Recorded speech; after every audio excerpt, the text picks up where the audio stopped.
Assalamu alaikum everyone. I hope you all are well. So, Beta, in the last class we were discussing about the isotopes और एक काफ़ी ज़्यादा detail oriented हमारा session रहा था जिसमें हमने आइसोटोप्स को वी कैन से कंप्लीट कर दिया था the whole discussion of isotopes. So I just give you a recap of what we did, and also the last class recording was not uploaded yet, although after today's class both the classes will be updated and will be the recordings will be shared on the group as well.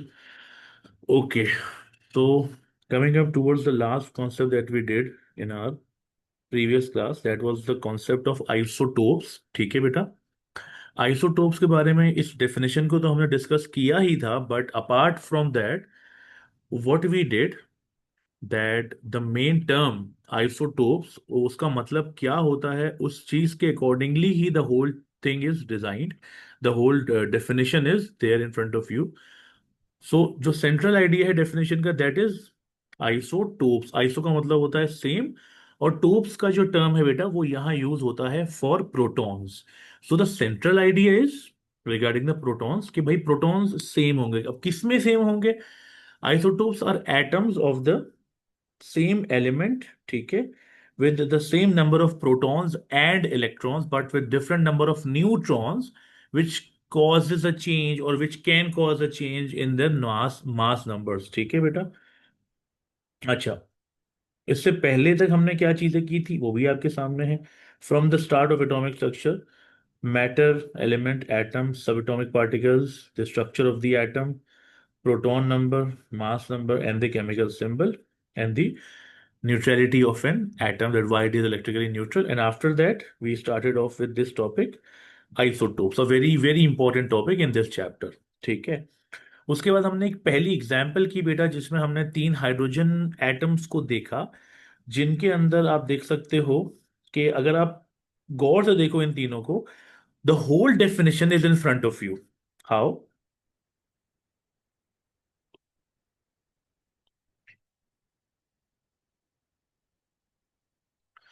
Isotopes are atoms of the same element. ये भी hydrogen है, ये भी hydrogen है, ये भी hydrogen है. ठीक है, with same number of protons and electrons obviously. ठीक है, क्योंकि बेटा मैंने आपको बताया था again in writing the chemical symbol, the number which is smaller one, number which is smaller one, वो होता है प्रोटॉन नंबर. अब वो ऊपर लिखा हो या नीचे लिखा हो, that does not matter actually. ठीक है, और जो भी छोटा नंबर है वो प्रोटॉन नंबर है, और जितने प्रोटॉन्स होते हैं एक एटम में उतने ही इलेक्ट्रॉन्स होते हैं. तो प्रोटॉन भी एक है, इलेक्ट्रॉन भी एक है, तीनों में हमें नजर आ रहा है. तो पहली बात हमारी प्रूव हो गई, atoms of the same element, same protons and electrons but different neutrons. कैसे पता चला? इसका वन है मास और वन है प्रोटॉन, वन माइनस वन हो गया zero neutrons, two minus one हो गया वन न्यूट्रॉन, और थ्री माइनस वन हो गया टू न्यूट्रॉन्स. अच्छा, इसे प्रोटियम कहते हैं, ऐसे ड्यूटेरियम कहते हैं, ऐसे ट्राइटियम कहते हैं. मैंने आपको तभी बताया था, it is not any important information that you have to memorise or somewhat, but I was just writing it. Okay, so हमें पता चल गया कि आइसोटोप्स होते क्या हैं एग्जैक्टली. वी कैन से कि ये तीनों हाइड्रोजन के आइसोटोप्स है, या फिर हम कह सकते हैं these three are isotopes of each other. वही वाली बात हो जाती है. ठीक है, after this, again, into going into the isotopes, we discussed a very important thing again, that is isotopic abundance. Isotopic abundance का मतलब होता है बेटा कि कौन सा एलिमेंट का कौन सा आइसोटोप कितना कितना परसेंट अवेलेबल है, या कितना कितना अमाउंट में अवेलेबल है इस अर्थ के ऊपर. यानी जितने भी एलिमेंट्स आज तक डिस्कवर हो चुके हैं हमारे पास, the periodic table has 118 elements. ठीक है, अब उस 118 एलिमेंट्स के अंदर, उस सारे एलिमेंट्स में जितने जितने आइसोटोप्स हैं बेटा, वो सारे हमें पता चल चुके हैं जो अब तक डिस्कवर हुए हैं. ठीक है, अब बात ये आ जाती है कि कुछ एलिमेंट्स हैं जिनके सिर्फ दो आइसोटोप्स होते हैं, कुछ के तीन हैं, कुछ के चार हैं, कुछ के पांच भी हैं, डिपेंडिंग ऑन द एलिमेंट. और आइसोटोपिक अबंडेंस बेसिकली हमें रिक्वायर्ड क्यों होती है बेटा? To calculate the average mass of an element. आपने देखा होगा कि बहुत से पीरियोडिक टेबल्स के अंदर बहुत ही ज्यादा ही कोई प्रिसाइज वैल्यू मौजूद होती है एलिमेंट्स के मासेस की, मास नंबर्स की, जो कि एक बहुत ज्यादा 2 डेसिमल या 3 डेसिमल प्लेस पे लिखी जाती है। हम उसे 1 डेसिमल प्लेस भी लिख सकते हैं, उसकी प्रिसिजन थोड़ी सी कम हो जाएगी उससे। बट बात यह आ जाती है कि वो क्यों डेसिमल प्लेसेस में आता है, क्योंकि वो उसका एवरेज मास होता है। कभी भी आपसे इस तरह से देके वो अगर पूछता है, या इस तरह से देके पूछता है न्यूट्रॉन्स, तो आप निकाल सकते हो। बट कभी भी ये वैल्यू देके, जैसे कि यहां पर हमारे पास आ गया था क्लोरीन, ये वैल्यू देकर कभी भी आपसे न्यूट्रॉन्स नहीं पूछेगा। ऐसे आप निकालोगे तो आपका आंसर आएगा 18.5, जो कि गलत होगा, क्योंकि इस तरह से हाफ न्यूट्रॉन नहीं होता इस तरीके से, क्योंकि ये एवरेज मास है उस एलिमेंट का। ये जो वैल्यूज हैं बेटा, ये इनके सेपरेट एटम्स की जो है वैल्यूज हैं मासेस की, जिससे पता चला हमें कि इसमें 17 प्रोटॉन्स हैं, 17 इलेक्ट्रॉन्स है। इसमें भी ऑब्वियसली 17 है। न्यूट्रॉन्स इसमें 20 हैं, 37 - 17 किया तो, और 35 - 17 यू आर गेटिंग 18। अच्छा, ये जो percentages I told you about this, कि आपको यहां पर कंफ्यूज नहीं होना है। परसेंटेजेस जो है बेटा, ये आपको ऑलरेडी गिवन है बाय द एग्जामिनर, ठीक है। और इस परसेंटेज की मदद से आप निकालते हो किसी भी आइसोटोप का एवरेज मास, ठीक है बेटा।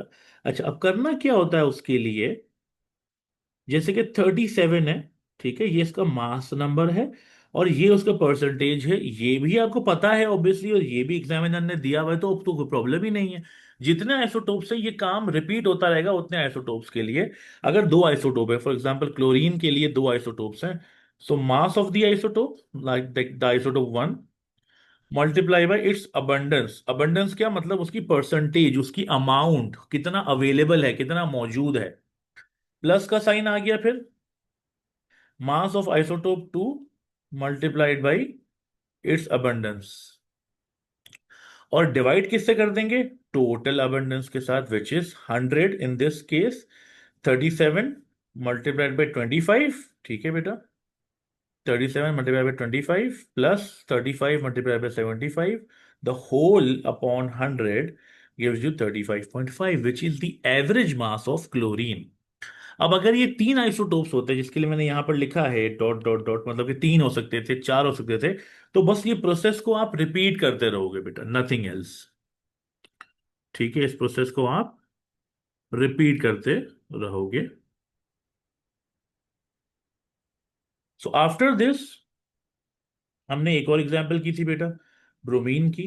ब्रोमीन का मास, एक का 79, एक का 81, प्रोटॉन नंबर 35 35, 50%, 50% अबंडेंस। तो एवरेज मास जो हमारा आया, that was 80, which is exactly between the values of 79 and 81, which means it is exactly a fixed value average of these two values, बिल्कुल बीच में, बिल्कुल सेंट्रल वैल्यू है इन दोनों के। जबकि आपको मैंने बताया था, और हमने देखा था, कि क्लोरीन के केस में the answer which came out is 35.5, which is very closer to 35 and far from 37। The reason behind that is the percentage abundance of the chlorine 35, which is dominant, ठीक है। तो जिस आइसोटोप का percentage ज्यादा है बेटा, answer की value उसकी तरफ लीन करेगी, क्योंकि एवरेज वैल्यू, क्योंकि उसकी अमाउंट ज्यादा है, तो एवरेज जो वैल्यू फाइनल आंसर देगी हमें, वो उसकी तरफ लेके जा रही होगी, स्क्यू जो है वो उसकी तरफ होगा।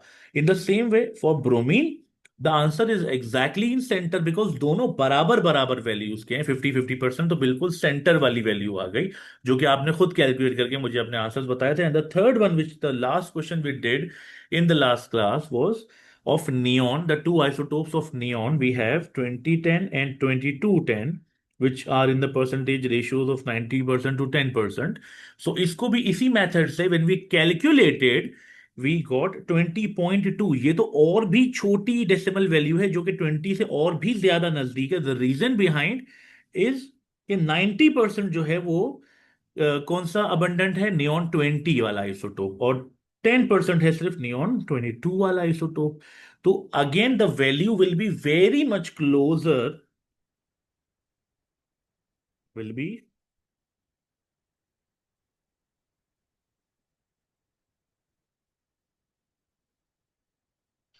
Very much closer to 20।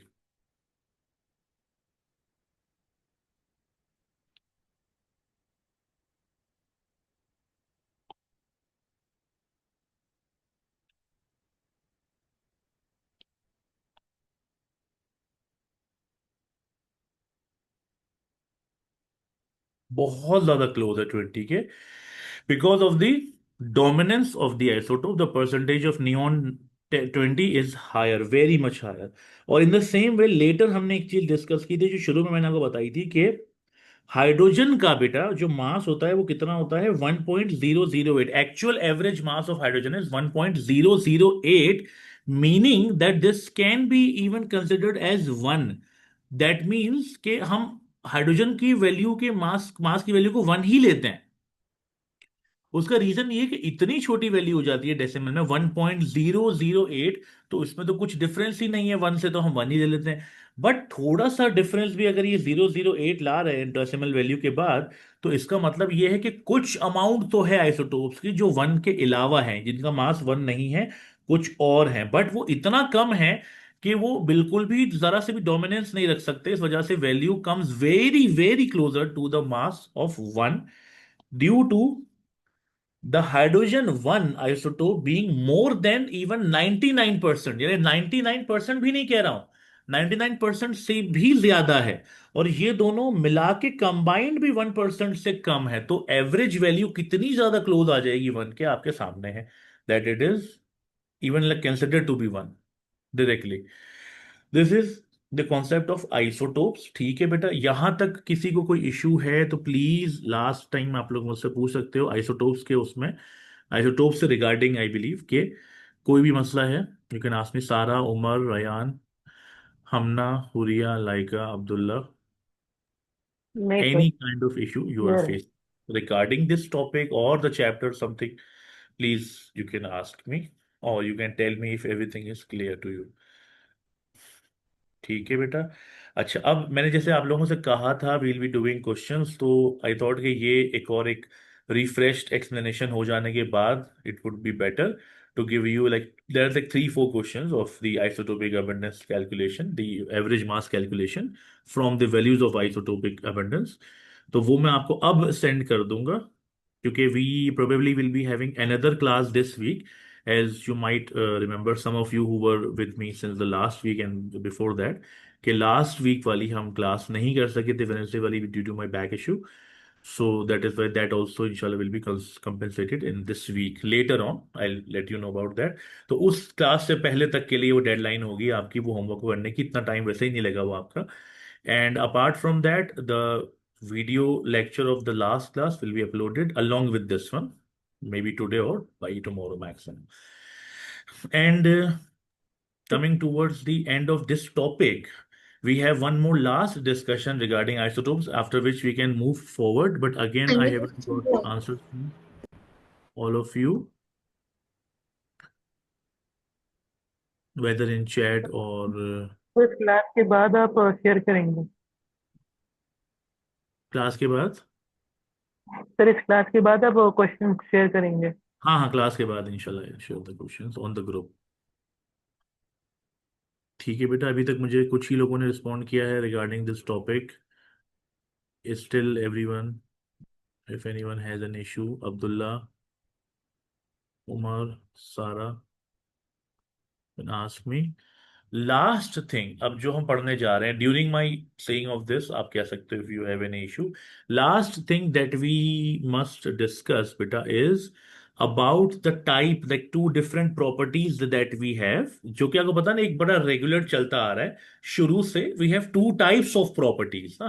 Property तो इटसेल्फ एक अलग चीज हो जाती है कि प्रॉपर्टी है क्या या वो क्यों है, that is like going deep into it. But the type of properties actually कि दो तरह की प्रॉपर्टीज जनरली कौन सी होती हैं, physical properties and chemical properties. तो बेटा होता ये एक छोटी सी लास्ट बात है रिगार्डिंग आइसोटोप्स इज दैट कि आइसोटोप्स जितने भी होते हैं ना, एक एलिमेंट के जो अलग अलग एटम्स हैं डिफरेंट डिफरेंट मासेस वाले, उनके अंदर क्या चीज सेम होगी और क्या चीज डिफरेंट होगी, उसके हिसाब से इट विल डिसाइड कि उसकी फिजिकल प्रॉपर्टीज और केमिकल प्रॉपर्टीज किस तरीके से होंगी, यानी कि सेम होंगी या डिफरेंट होंगी। So first of all if we talk about the physical properties और केमिकल प्रॉपर्टीज, चलो पहले कर लेते हैं। सो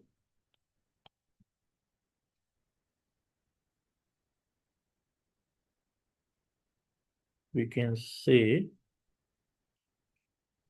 isotopes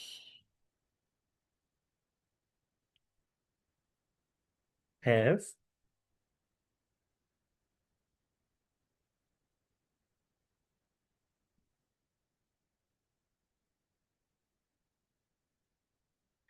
सिमिलर का टर्म भी आप चाहो तो यूज कर सकते हो, but similar somewhat is like कि इसके जैसा है। अब जैसा है थोड़ा सा अलग हो जाता है, बिकॉज जिस पर्टिकुलर सब एटॉमिक पार्टिकल के लिए हम बात कर रहे हैं, अगर वो बिल्कुल सेम है तो उसका बिहेवियर बिल्कुल सेम होगा।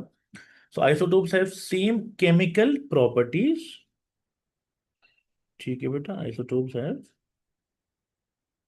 सेम केमिकल प्रॉपर्टीज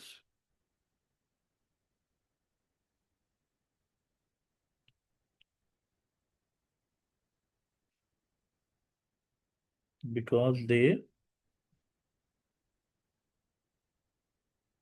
हैव, क्या सेम होता है बेटा इसमें, प्रोटॉन तो होता ही है, बट इस प्रॉपर्टी के रिगार्डिंग जब हम बात कर रहे हैं तो वी से दे हैव सेम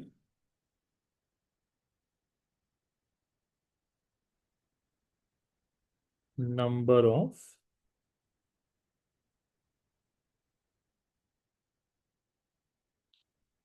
इलेक्ट्रॉन। ऑब्वियसली आपने पढ़ा है बेटा डेफिनेशन में कि सेम प्रोटॉन्स भी हैं, और लाजमी सी बात है जब सेम प्रोटॉन होंगे तो एटम्स के केस में इलेक्ट्रॉन्स भी सेम होंगे।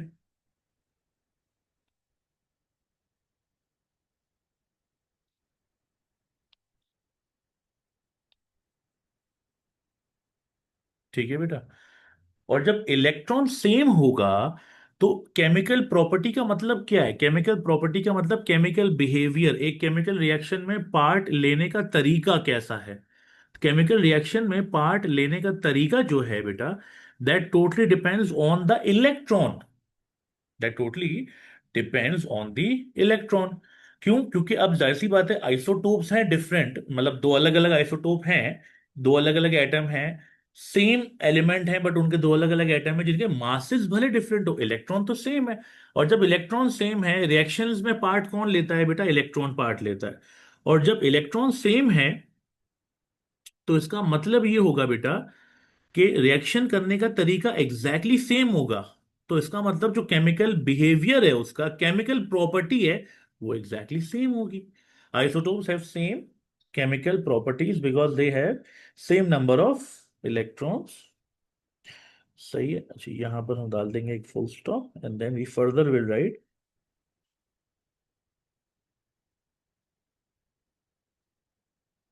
As electrons. मैं आपको पीछे कर दूं आप लोगों को।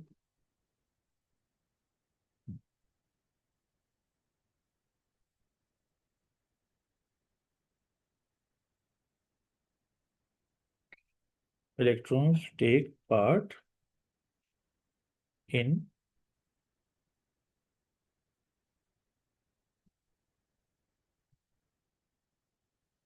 chemical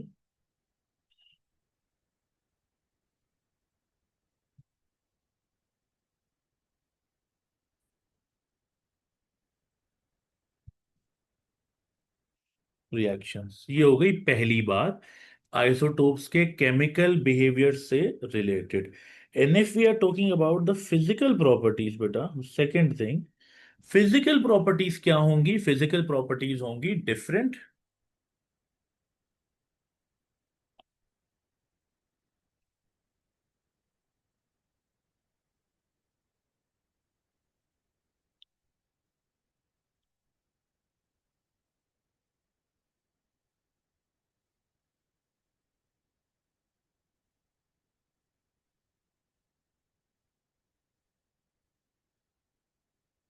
आइसोटोप्स है, सिर्फ इसे मैं कर दूंगा different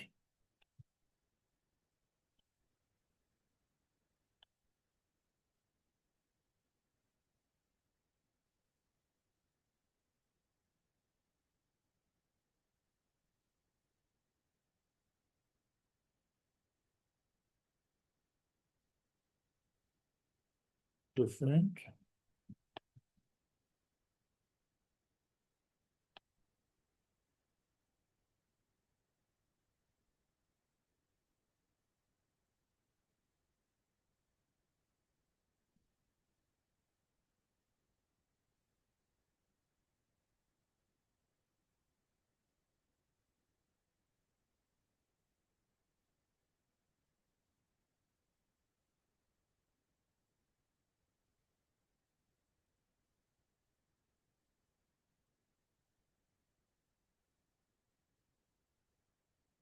isotopes have different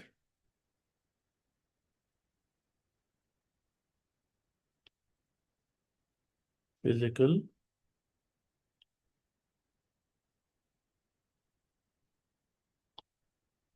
properties because they have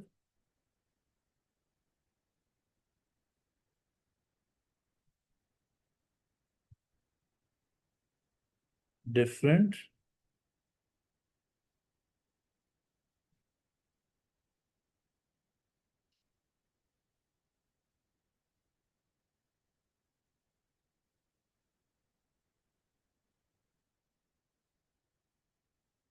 number of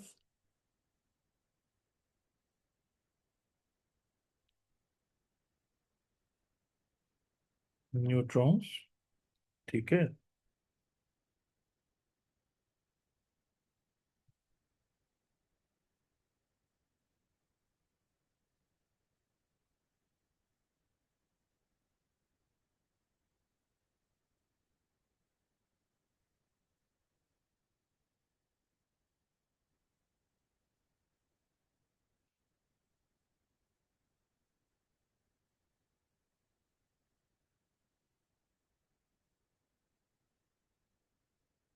It causes a change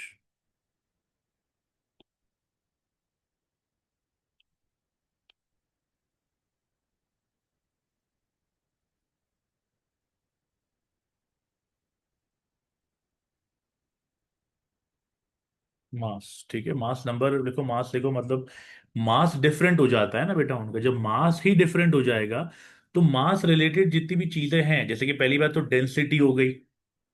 density क्या क्या फॉर्मूला होता है बेटा? डेंसिटी को हम डी नहीं रो से रिप्रेजेंट करते हैं, मास अपॉन वॉल्यूम। और density is directly proportional to the mass. तो मास जितना ज्यादा होगा, जितना चीज वजनी होगी, उतना ज्यादा वो भारी हो जाएगी।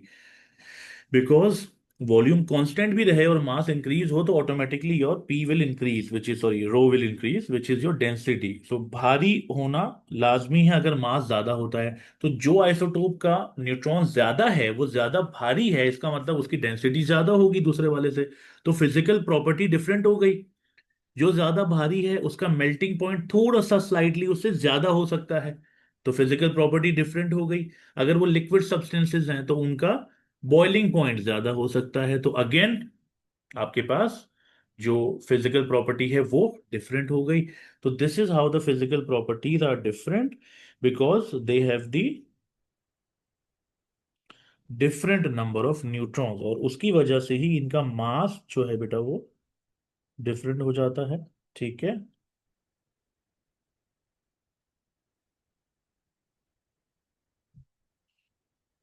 दिस इज द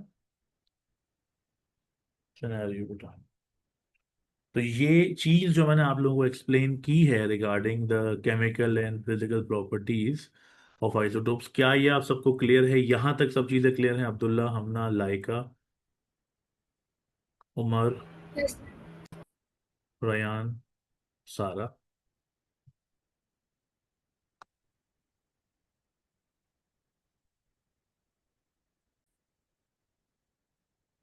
ओके बेटा, so moving on to the next thing, we can say it can be considered as the last thing in this whole chapter of atomic structure, that is the discussion of electronic shells। ठीक है बेटा, क्या discuss करने जा रहे हैं हम बेटा?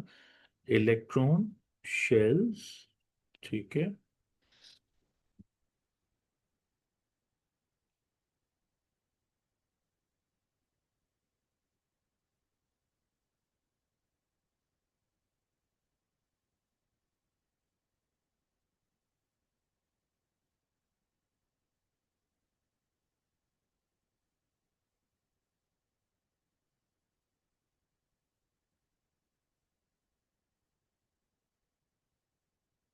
Electron shells.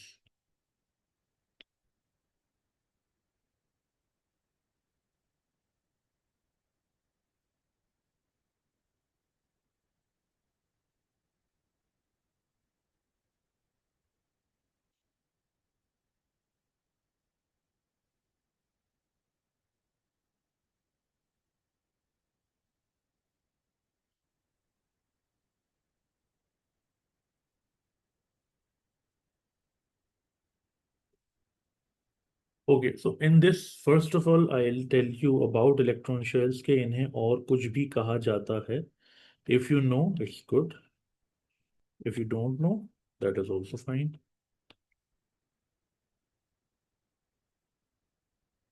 इलेक्ट्रॉन शेल्स को बेटा हम कहते हैं,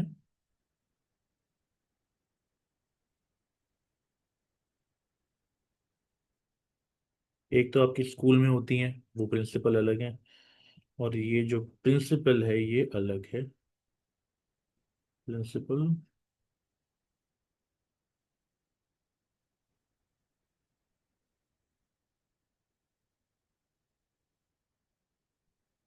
quantum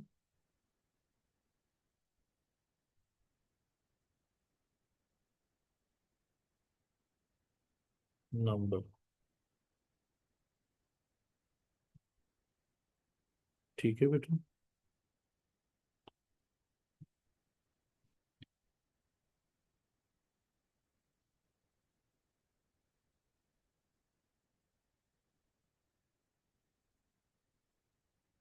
electron shells, principal quantum number. अच्छा, सबसे जो इम्पोर्टेंट बात है बेटा इसके अंदर, जहाँ से हम डिस्कशन हमारा स्टार्ट करेंगे, that is actually a formula. तो हम क्या बात कर रहे हैं इस फॉर्मूला के रिगार्डिंग, कि बेटा जब किसी भी एलिमेंट के लिए हम ये बात करते हैं, किसी भी एलिमेंट के लिए in order to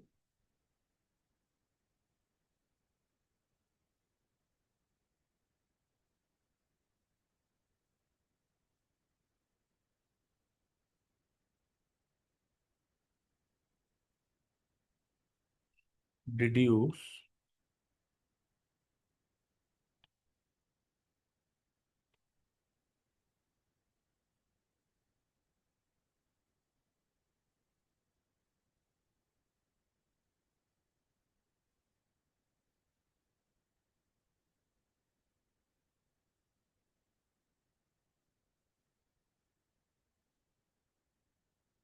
in order to reduce the number of electrons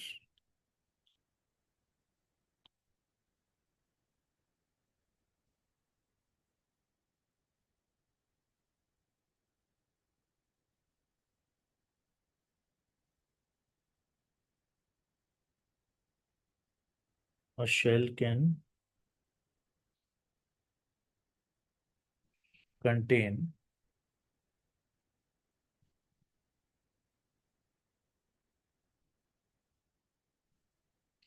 we use a formula. What is that formula, beta? The formula is 2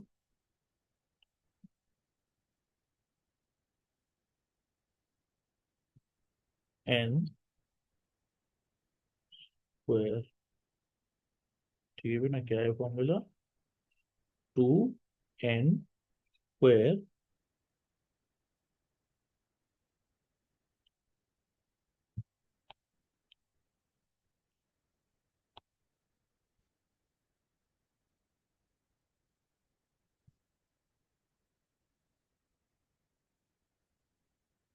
where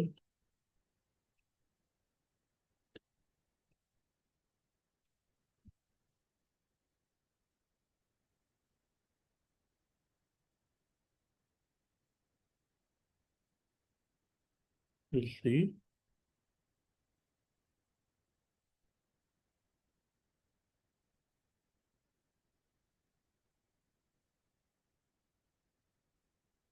shells. n is the number of shells. ठीक है. Electron shells को हम कहते हैं principal quantum number. ये एक separate term है जो उसके लिए यूज होती है. और जो शेल होता है ना बेटा, शेल होता है एक्चुअली एनर्जी लेवल. ठीक है, एनर्जी लेवल. कैसे एनर्जी लेवल? आपके पास सबसे पहले ये बात आपको कहां पर क्लियरली नजर आएगी, सामने आएगी आपके इस डायग्राम के अंदर, the diagram of atomic structure. ठीक है, इसमें आप देख सकते हो एक सबसे बीच में क्या है आपके, न्यूक्लियस. इसके बारे में हमने डिस्कशन किया था. न्यूक्लियस एक बहुत ही स्ट्रॉन्ग चीज है जिसकी जो एनर्जी है वो इतनी ज्यादा है कि इलेक्ट्रॉन्स उसके नजदीक भी नहीं आ सकते हैं, इसलिए उसको बस उसके गिर्द गिर्द इवॉल्व करते रहते हैं, रोटेट करते रहते हैं, या आप कह लो कि ऑर्बिट करते रहते हैं। अब इलेक्ट्रॉन्स जो है ना वो एक सर्टेन एनर्जी लेवल होते हैं, इलेक्ट्रॉन्स एक सर्टेन एनर्जी लेवल के अंदर घूम रहे होते हैं। जो इलेक्ट्रॉन सबसे नजदीक हैं उनका एनर्जी लेवल डिफरेंट है, जो इलेक्ट्रॉन्स थोड़े से दूर हैं उनका एक वेव एनर्जी लेवल, एक पैटर्न है वो डिफरेंट है, फिर और दूर और दूर।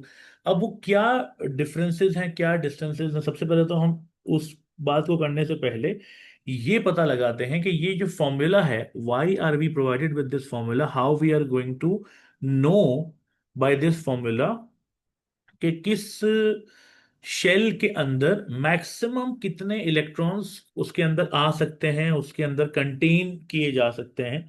सो it is just that N की जो वैल्यू है बेटा इस फॉर्मूले में, that is the number of shell. आपको अगर ये पता लगाना है कि पहले शेल में कितने इलेक्ट्रॉन्स आते हैं बेटा, तो आप यहां पर यूज कर सकते हो 2 मल्टीप्लाइड बाई 1 का स्क्वायर। ठीक है,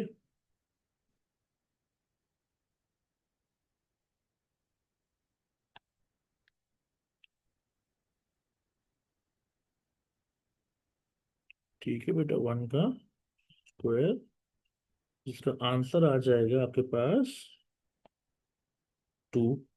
ऐसा ही बेटा, 1 का स्क्वायर होता है 1,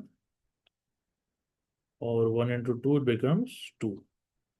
तो इसका क्या मतलब हुआ, इसका मतलब ये हुआ कि जो पहला शेल होता है, जो पहला शेल होता है बेटा, वो अपने अंदर मैक्सिमम सिर्फ 2 ही इलेक्ट्रॉन्स को सेटल डाउन कर सकता है, उससे ज्यादा इलेक्ट्रॉन्स उसके अंदर आने की कैपेसिटी ही नहीं होती है। हम ये कहते हैं द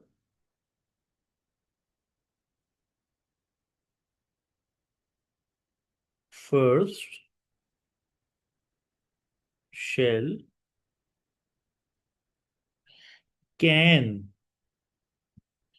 अच्छा, मैं किसी वजह से ना इस टर्म को फिलहाल हाईलाइट करना चाहता हूं, या कलर चेंज कर लेना चाहता हूं इसका। The first shell can hold up to, कितने हैं बेटा, 2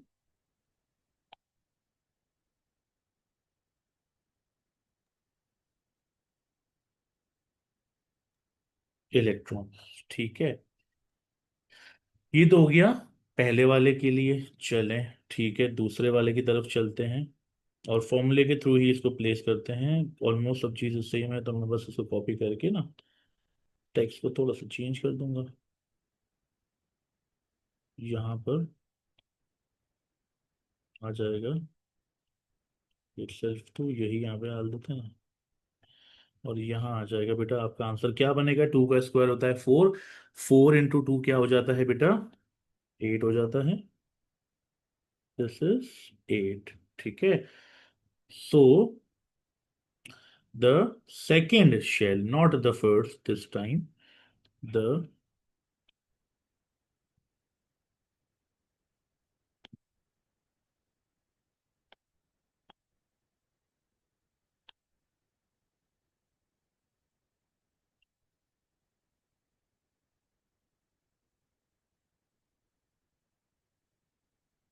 second shell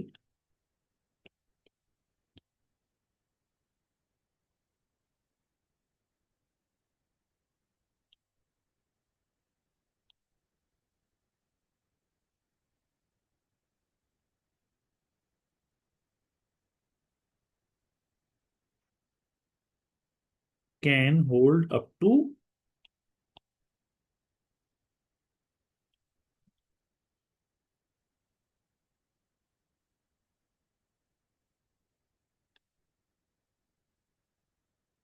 8 इलेक्ट्रॉन्स। ठीक है बेटा।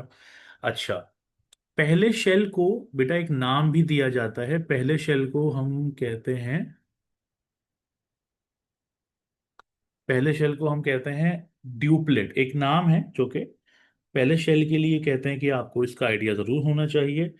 दिस इज नोन एज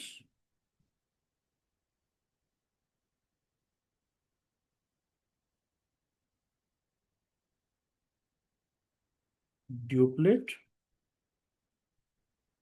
ठीक है। And the second shell is known as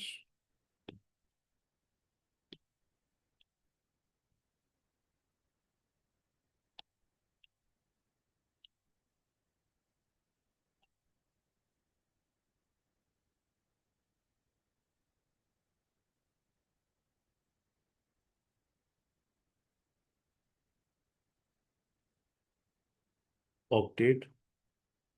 क्यों दो को हम यूज करते हैं डुओ के लिए, डुअल के लिए बेटा, so this is duplet. Eight is oct, octopus, ठीक है। और ऑक्टागोन आर्ट के लिए यूज करते हैं, सो दिस इज ऑक्टेट, ठीक है। पहला और दूसरा शेल के बारे में तो बात हो गई, ठीक है। बट आगे हम चलते हैं अगर towards the third shell. Third shell हमारा कौन सा है बेटा? Or third shell is the one which can have a total of 18 electrons. Why?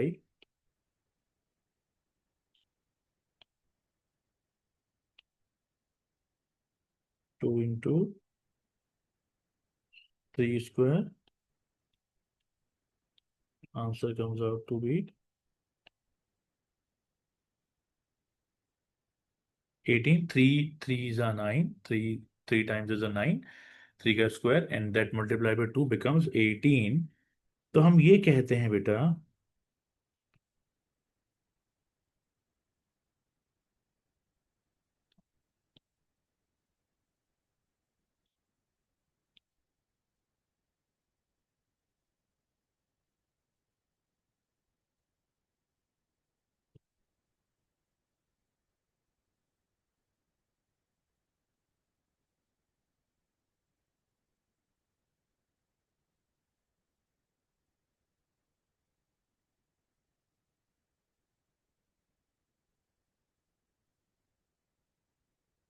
the third shell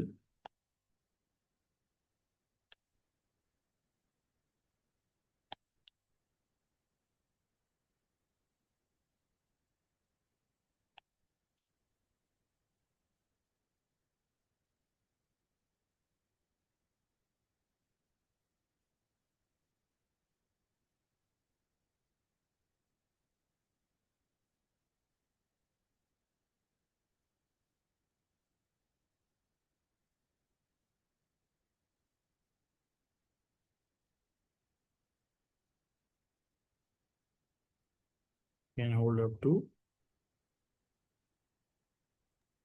18 electron. 18 electrons. इसका कोई नाम हमें याद करने की नीड नहीं है।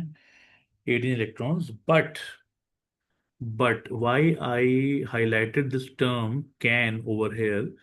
Because third shell can hold up to 18 electrons।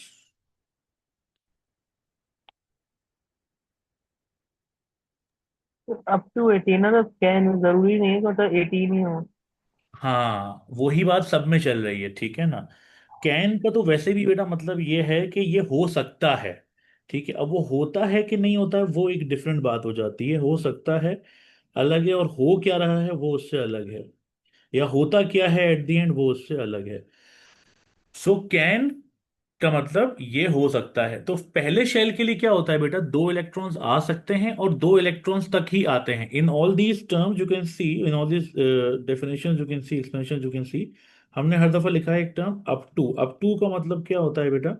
Up to का मतलब होता है वहां तक, ठीक है। जैसे कि आप देखते होंगे कि ये कुछ आउटलेट्स वगैरह हैं वो अलग अलग इवेंट्स पे सेल्स लगाते हैं, उस पे लिखते हैं अप टू। इतना सा अप टू लिखा हुआ होता है और बड़ा सा 70% ऑफ लिखा हुआ होता है, इसकी वजह से हम चले जाते हैं। और बाद में पता चलता है कि जो मेन आइटम्स हैं जिन पे एक्चुअल में सेल होनी चाहिए थी वो तो 10-20% है। Because they wrote up to, कि इतनी भी होगी, मैक्सिमम 70 होगी, बट हर आइटम पे नहीं होगी। उसके लिए फ्लैट का वर्ड वो यूज करते हैं। अप टू का मतलब होता है वहां तक। तो पहले शेल में एक इलेक्ट्रॉन भी आ सकता है, दो है, दो आ सकते हैं, that is the final amount. Umar has a question, yes बेटा। सर, कोई एलिमेंट्स के जो होते हैं वो बहुत सारे इलेक्ट्रॉन्स होते हैं, तो उन अगर आप उनका लगाएं तो आप 18 ही लगाएंगे, राइट? 8 नहीं लगाएंगे? किसके अंदर? मतलब कि कोई कोई एलिमेंट्स होते हैं जिनके पास बहुत सारे इलेक्ट्रॉन्स होते हैं, जैसे जो हम्म एंड पर होते हैं रिएक्टिव एलिमेंट्स, उनमें हम्म। बहुत सारे इलेक्ट्रॉन्स होते हैं, तो आप उनकी थर्ड शेल में 18 लगाओगे, राइट? नहीं बेटा, देखो मैं बताता हूँ वो क्या है। आप बिल्कुल सही कह रहे हो, बट जो आप बात कर रहे हो ना, वो थोड़ा सा प्रॉब्लम इस तरह से क्रिएट कर सकती है सबके लिए, कि वो जा रही है उससे आगे। अगर आप कोई भी एलिमेंट उठाओगे ना, आप गूगल पे उसका नेट पे लिखोगे कॉन्फ़िगरेशन, तो बहुत सारे एलिमेंट्स में आपको ये नजर आएगा लाजमी, कि उसमें वो 18 तक कैपेसिटी फिल करते हैं थर्ड के अंदर। बट वो बेसिकली चले जाता है ए लेवल्स के कॉन्सेप्ट के ऊपर आपके। आपको ये बात यहाँ बताने का मकसद है आपके आईजीसीएसई या ऑर्डिनरी लेवल, ओ लेवल के कॉन्सेप्ट के पॉइंट ऑफ व्यू से, क्योंकि आपको कॉन्फ़िगरेशंस का पता होना चाहिए होता है सिर्फ फर्स्ट 20 एलिमेंट्स का। ये बात को आपने समझना पड़ेगा। और उसके अंदर हम 18 तक पहुंचते ही नहीं हैं। एलिमेंट्स हमारे सिलेबस में 118 एलिमेंट्स सिर्फ बताने के लिए तो हैं कि ये हैं, बट जिनके बारे में डिटेल्ड अंडरस्टैंडिंग है या बहुत ज्यादा एसेंशियल एलिमेंट्स हैं, वो है आपके द फर्स्ट 20 एलिमेंट्स। तो हम इलेक्ट्रॉनिक कॉन्फ़िगरेशन के बारे में तो लेटर डिस्कस करेंगे ही उमर, तो वहां पर आपका ये जो डिस्कशन है वो हो जाएगा।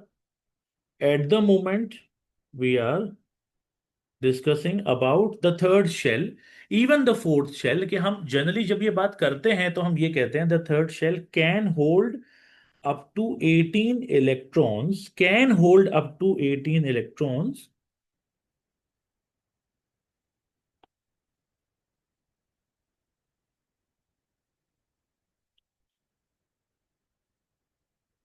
बट इट डज, ये वर्ड वापस से डिफरेंट हो जाता है।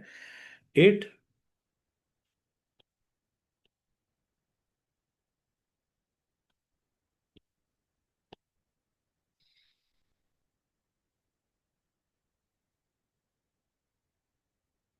Does hold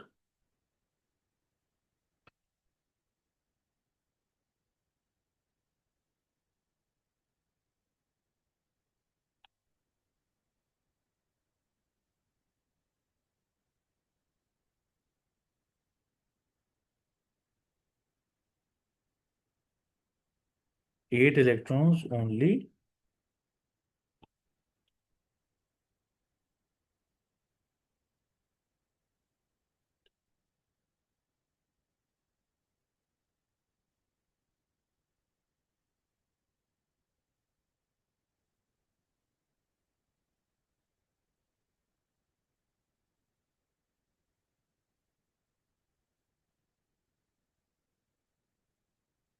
as it gets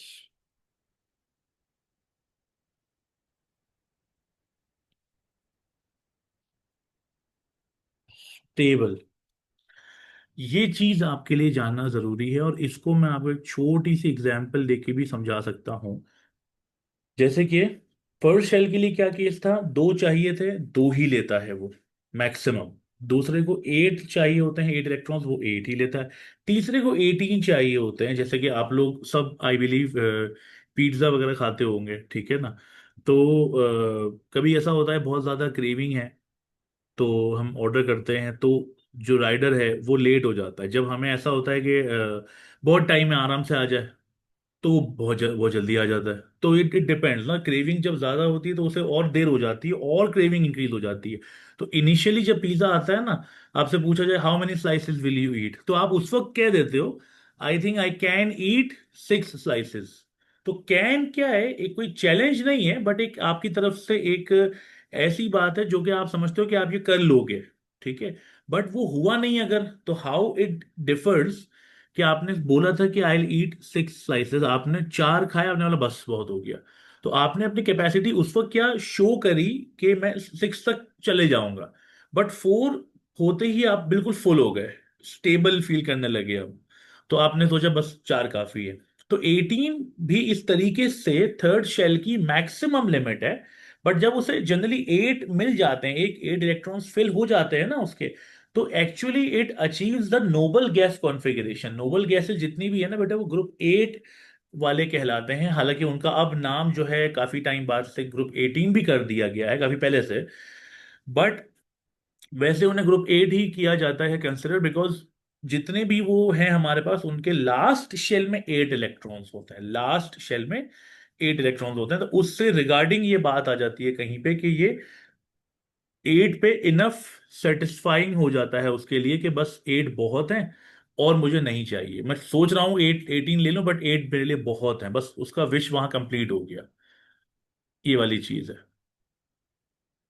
तो अब इसी तरीके से यहां पर ये जो 10 इलेक्ट्रॉन्स का जो मिसिंग डिस्कशन है ना, जैसे कि आपके माइंड में ये बात है, या आपने कहीं ये देखी है, कहीं सुनी है, इसलिए आपने ये चीज उमर करी भी है, मुझसे पूछी भी है, और भी लोगों के दिमाग में अगर ये चीज है, तो I need to tell you this कि बेटा ये जो 10 इलेक्ट्रॉन्स का जो एक आप समझो कि आपके लिए एक सस्पेंस है, may be that is kind of suspense for A levels या लेटर स्टडी के, वो एक्चुअली जाते कहाँ हैं, वो पूरी डिटेल्ड अंडरस्टैंडिंग उसकी। इवन आप जब चौथे शेल की बात करते हो बेटा, fourth shell can hold up to 32 electrons. Why? Because 4 का स्क्वायर होता है 16, 16 times 2 is 32। That is the maximum capacity of the fourth shell. But even in that case, generally over here for your syllabus, for your level of understanding, we write that it also gets fully satisfied or stable at 8 electrons. 32 तक का सोचा था, but 8 पे stable हो गया। उसका reason सिर्फ particularly है the noble gas configuration. But that remaining amount of electrons is filled in another way, that is totally in your later syllabus ना। वो चीज एक बहुत ही डिफरेंट मोड की तरफ चले जाती है। So over here, what you need to understand is that for the fourth shell also I can write, but commonly हम बात भी करते हैं शुरू के 3 शेल्स के लिए। चौथे शेल की बात भी अगर हम करते हैं ना, तो हमें पर्टिकुलरली जिन एलिमेंट्स के बारे में आइडिया होना चाहिए उनकी कॉन्फ़िगरेशंस का, वो हैं for the first 4 elements, sorry, the first 4 period के एलिमेंट्स, फर्स्ट 20 एलिमेंट्स, यानी कि चौथे पीरियड तक जाते हुए हमारा जो कैल्शियम है वहां तक, शुरू के 20 एलिमेंट्स तक। और वहां तक हमें ओवरऑल के जो फुलफिलमेंट होनी है, वो फर्स्ट सेकंड और थर्ड के लिए भी इनफ है जानना। और फर्स्ट में 2 हैं, 2 ही हैं, 2 आने चाहिए, 2 ही आते हैं, 8 आने चाहिए, सेकंड में 8 ही आते हैं, थर्ड में 18 आने चाहिए। बट 8 पे हम उसकी कॉन्फ़िगरेशन को स्टॉप कर देते हैं। This is a new term for maybe some of you, configuration. And that is the last thing that we have in this chapter, the electronic configuration. ठीक है बेटा। सो यहां तक जैसे कि हमने इलेक्ट्रॉन शेल्स की भी बात कर ली है ऑलरेडी। तो इलेक्ट्रॉन शेल्स जो हमारे होते हैं बेटा, प्रिंसिपल क्वांटम नंबर, वो वैसे तो बहुत सारे हैं। हमें ये आइडिया होना जरूरी है कि पहले शेल, दूसरे शेल और तीसरे शेल के अंदर कितने इलेक्ट्रॉन्स आ सकते हैं और एक्चुअल में कितने आते हैं। ठीक है। और इनकी एनर्जीज का हमें आइडिया होना चाहिए। एज आई सेड अर्लियर कि ये जो चीज है बेटा, ये है इनकी एनर्जी। ये है इनकी एनर्जी। ये जो लेवल्स हैं, जो शेल्स हैं जिनकी हम बात कर रहे हैं बेटा, ये है energy levels. First shell is your first energy level, second shell is your second energy level, third shell is your third energy level, fourth shell is your fourth energy level. जितना जितना आपके पास शेल बढ़ता रहता है, energy level जो है वो आपके पास इंक्रीज हो रहा होता है, फर्स्ट सेकंड थर्ड फोर्थ इस तरीके से। तो वो एनर्जी लेवल्स का जो डिस्कशन है, वो चीज। और फिर हमारा इलेक्ट्रॉनिक कॉन्फ़िगरेशन, जो कि एक बहुत ही इंपॉर्टेंट चीज है, which is related to the periodic table study, basics, very basics of periodic table. And apart from that, the electron shell diagrams, जो कुछ आपको जिनका आइडिया होना चाहिए, वो सब हमारा बिल्कुल लास्ट क्लास में, जो इसके बाद हम करेंगे, उसमें होगा। And that will be the last class of atomic structure. And we can continue from here in our next class. और उसमें यानी कि उसको स्टार्ट करने से पहले I will be giving you that homework regarding the isotopes. ठीक है, जिसमें आपको कैलकुलेशन करके उन आइसोटोप्स का एवरेज मास निकालना है, जिनके लिए उनके आइसोटोप्स की अबेंडेंस यानी कि उनकी परसेंटेजेस आपको गिवन होंगी, जो कि मैं आपको दूंगा। And I will be sending you the recordings of today's and the last lecture, maybe by today later or maximum by tomorrow. ठीक है, ताकि जो हमारी एक और क्लास इस वीक में होनी है, the pending class, the rescheduled class जो कि होनी है from the last weeks missed one, वो जब भी होती है I will be telling you all beforehand, और वो हम कर लेंगे। उसमें हमारा चैप्टर भी एंड हो जाएगा और क्वेश्चंस भी हो जाएंगे, फर्दर डिस्कशंस भी हो जाएंगे, और फिर आप लोगों का फर्स्ट चैप्टर का टेस्ट भी कंडक्ट होगा। ठीक है, उससे पहले कुछ क्वेश्चंस को भी हम डिस्कस कर लेंगे before the test. So we'll be now meeting in our next class. I hope everything is clear to every one of you. Yes yes ठीक है बेटा, Hamna, Abdullah, Umar. Yes, sir. Yes sir. ठीक है बेटा, so we'll meet in our next class. Take care everyone. अल्लाह हाफिज।